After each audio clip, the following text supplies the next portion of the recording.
korkmadık. Korkmadık biz korkmayız, yılmadık hiç yılmayız. Korkmadık biz korkmayız, yılmadık hiç yılmayız. Kim ne diyorsa desin, özgürlüktür sevdamız. Kim ne diyorsa desin, özgürlüktür sevdamız.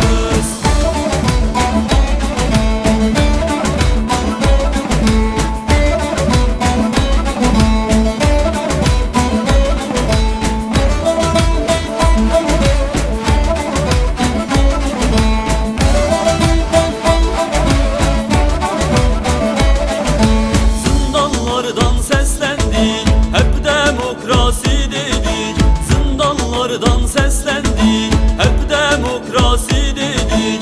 Tüm insanlık adına adil düzen istedik. Tüm insanlık adına adil düzen istedik. Korkmadık biz korkmayız, yılmadık hiç yılmayız.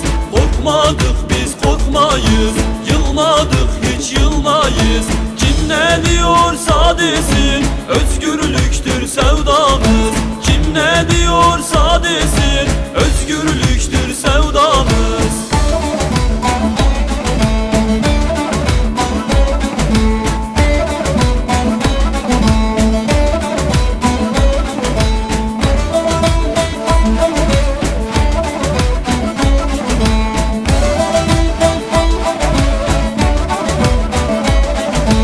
Yaşamak direnmektir, insanları sevmektir.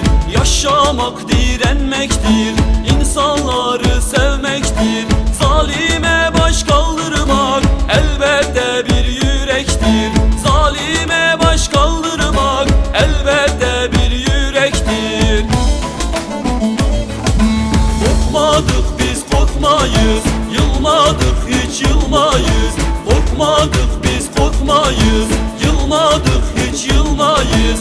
Kim ne diyorsa desin, özgürlüktür sevdamız. Kim ne diyorsa